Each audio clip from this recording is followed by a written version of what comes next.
It was a cold Friday evening, December 3rd, 2021. Funny how certain dates tattoo themselves on your memory, right? That day changed my life forever. But before I tell you what happened, let me say this.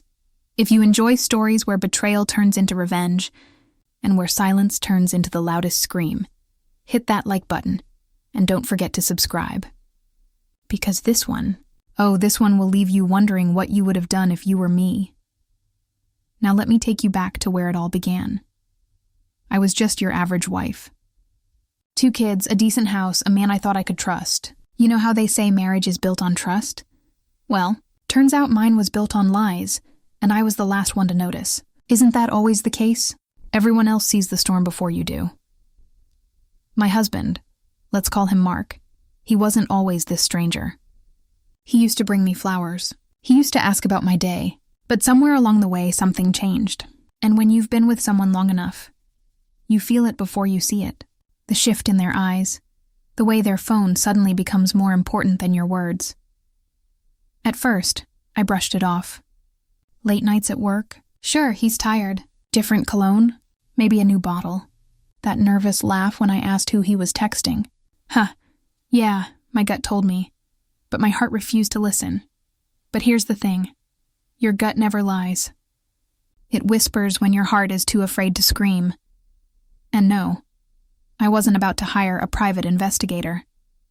Those guys cost more than my mortgage, so I became my own detective. And let me tell you, ladies and gentlemen, the clues were everywhere, if you paid attention. One night when he came home smelling of, let's just say, not my perfume, I knew. I knew something was rotting under the surface. My hands were shaking. My chest felt like it could explode, but my mind was sharp. I wasn't going to confront him. Not yet. No, I had a better idea. I was going to wait. I was going to let him dig his own grave. And when the time was right, well, let's just say the whole world was going to hear about it. And that's when the real story begins. The truth revealed itself in the quietest of moments. One Tuesday evening, I was folding laundry in the bedroom, and his phone buzzed on the nightstand. Normally, he would snatch it up like it was made of gold, but this time he was in the shower. My heart raced. Do I look? Do I stay loyal to someone who clearly isn't loyal to me? You already know the answer. I looked. What I found wasn't just a message. It was a dagger. A string of texts, flirty emojis, and a photo that no wife should ever have to see. Her name lit up the screen like a neon sign in a dark alley. He wasn't just cheating. He was proud enough to let his guard down. For a second, I felt my knees give way. You ever had that moment where your whole world flips, and suddenly everything, every late night, every lie, makes perfect sense? That was me, standing there with his phone in my hand, the sound of the shower running like some cruel background music. I should have screamed. I should have stormed into that bathroom and demanded answers. But instead I froze, and then something inside me shifted. Instead of pain, I felt a strange calm, almost like I was outside my own body, watching it all unfold. Because if he thought he could humiliate me in secret, he had no idea what kind of storm I could unleash in public. I slipped his phone back, careful, silent, pretending nothing had happened. When he came out with that smug smile, towel around his waist, asking what was for dinner, I just nodded. Can you imagine? I had just discovered his betrayal, and I asked if he wanted chicken or pasta. Sometimes silence is louder than any scream, but don't think for a second I was going to let it slide. That night, while he slept, I started my own little project. I went through old photos, found receipts, screenshots, anything that would piece together the story he thought he'd buried. And with every click, every screenshot saved, I wasn't just a wife anymore. I was a storyteller. His lies became my content, his affair, my material. I remember sitting there in the glow of my laptop, trembling but also smiling. Not because I enjoyed the pain, but because I finally had power. He didn't know it yet, but the stage was being set, and when the curtain went up, his mask would fall in front of everyone. And that's when I realized revenge doesn't start with shouting. It starts in the quiet. It starts in the planning, and mine was only beginning. That night I couldn't sleep. I lay there staring at the ceiling, listening to his steady breathing beside me, and I thought, This man has no idea he's lying next to a storm. The anger was boiling, but it wasn't wild anymore. It was sharp, controlled, almost electric. People think revenge is some messy outburst, but no. The best kind of revenge is art. And I was about to paint my masterpiece. The idea hit me like a spark. Social media. The one thing he loved more than himself. Mark was always scrolling, always posting, pretending to be the perfect family man online. Smiles in every photo, captions about blessed life and happy wife. A walking hashtag. And that's when it clicked. If he wanted to build his reputation online, I would burn it down there too. In front of everyone he knew. At first I laughed to myself. Could I really do this? Was I brave enough? Then I remembered every lie. Every night he slipped away. Every text from work that wasn't work. Fear turned into fuel.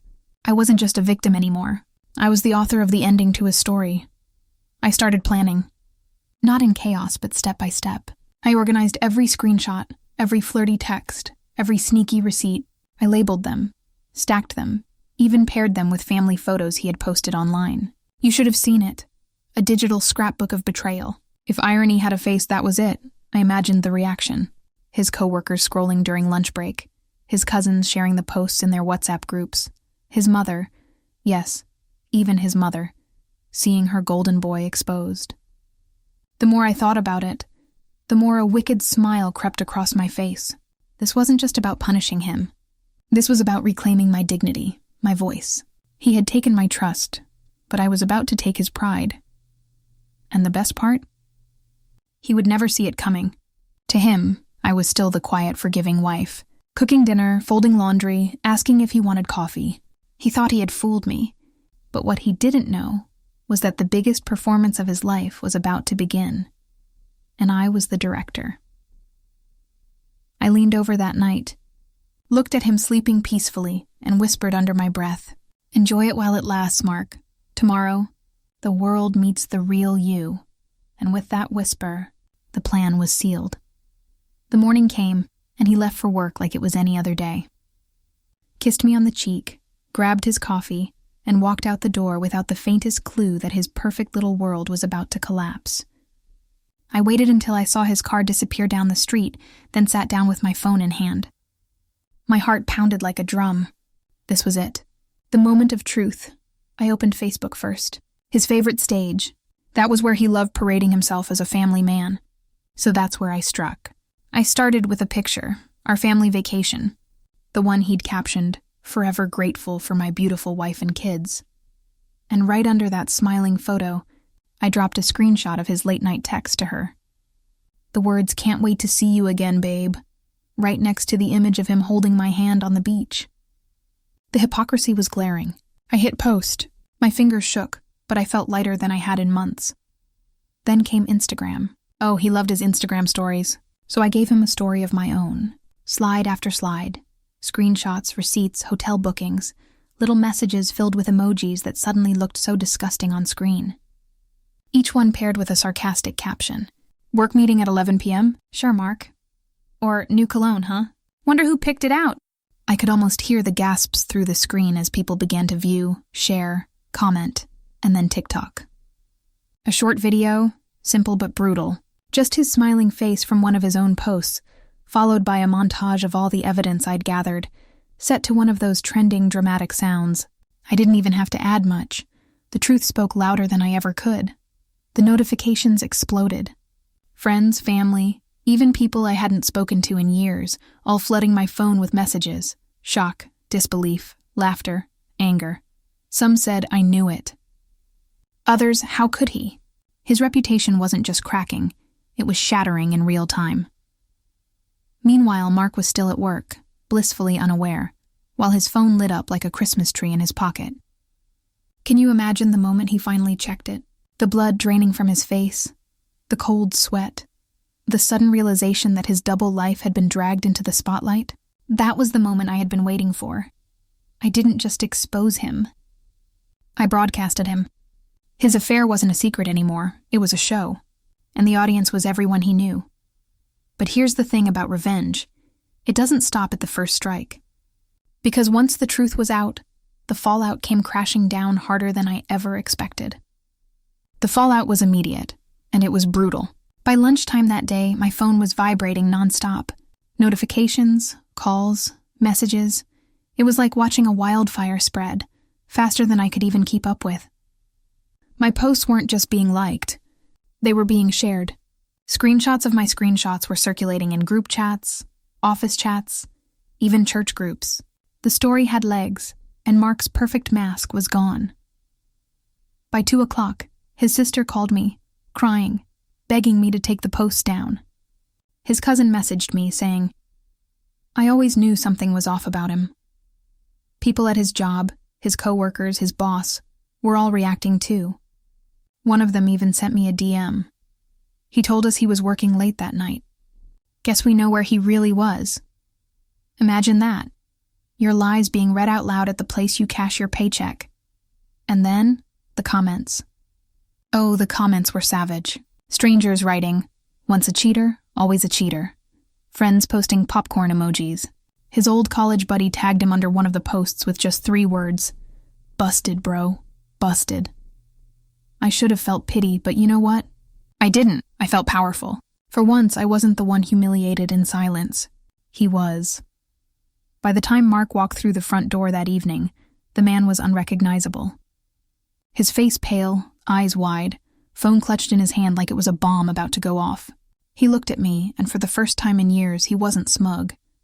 He was terrified. He mumbled something like, "Why would you do this?" But his voice cracked, weak, broken. And you know what I told him? I said, "Why did you?" Silence. He had no answer. Because there was no answer. He paced, he cursed, he begged, sometimes in the same breath. 1 minute furious, the next minute pleading. Watching him unravel was almost surreal. But here's the part that really sealed it. His mother called. On speaker. Her voice filled the room, shaking with disappointment. "Mark, how could you? Everyone's calling me. Do you know what you've done to this family?" He couldn't even look at me. He just sat down, head in his hands, like a man who just realized the prison he built for himself had no doors. And me? I sat across from him, calm, steady, almost detached. Because when someone drags you through the mud for so long, seeing them finally slip and fall into it themselves, it's not just satisfying, it's justice. But justice doesn't always end with humiliation. Sometimes humiliation is just the beginning, and as the days went by, the consequences kept rolling in, heavier and darker than I ever expected. That night was chaos in slow motion. Mark paced the living room like a trapped animal, his phone buzzing every few minutes, each vibration another nail in the coffin he'd built for himself. He finally snapped and shouted, "You ruined me!"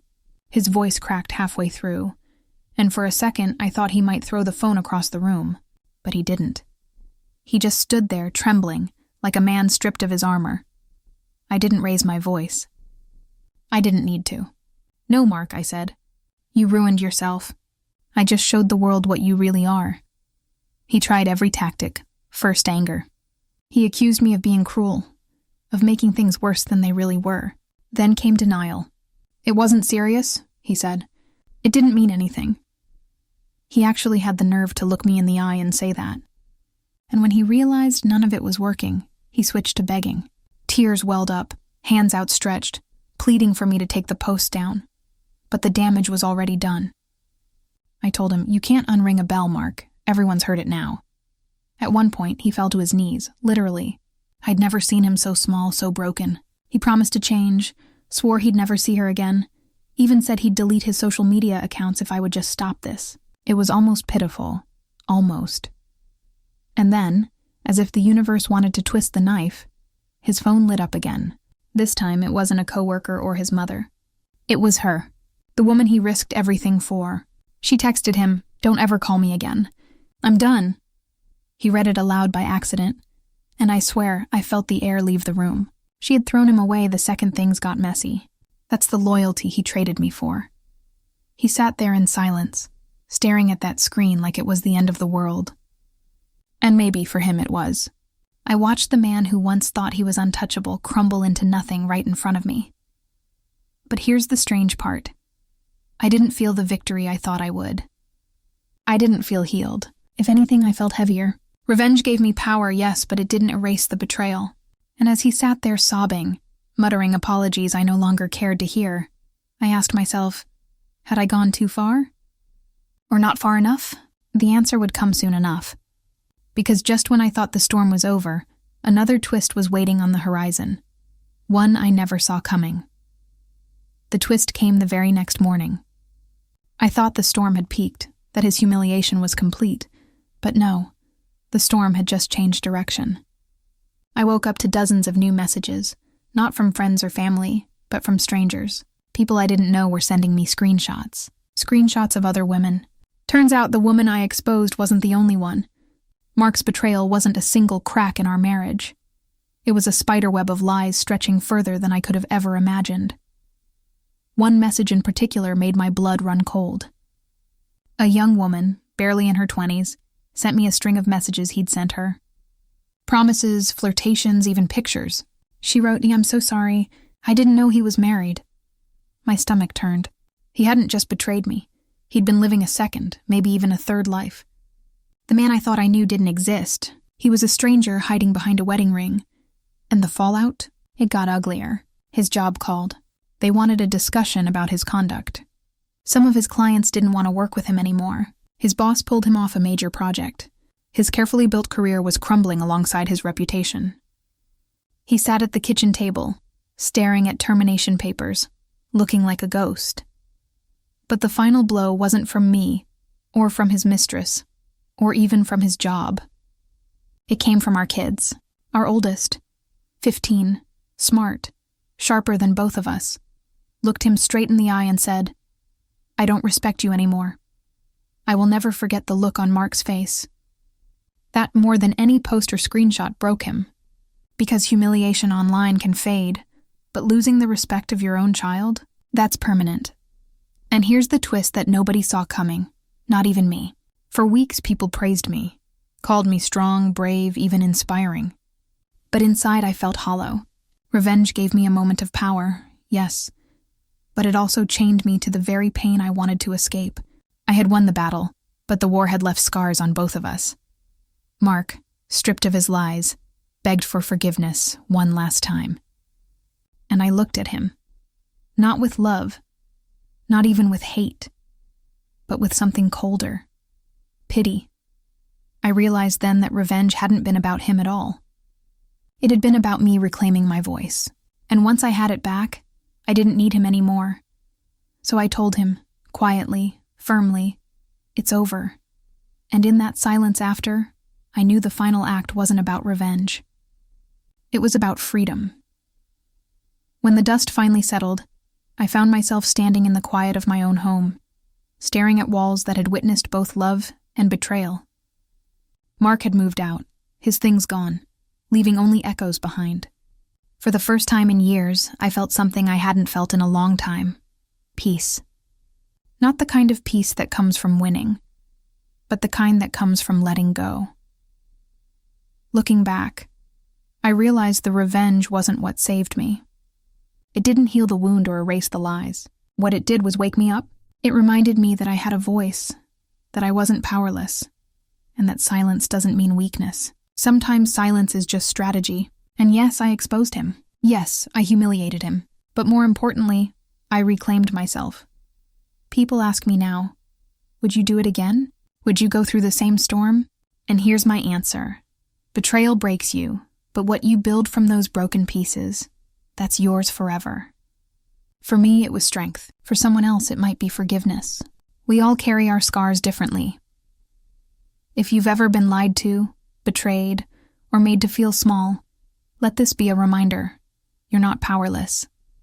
You have choices. You can decide how your story ends. Mine ended with a husband exposed and a woman reborn. Yours may look different, but don't ever forget that you hold the pen. So here's my question to you.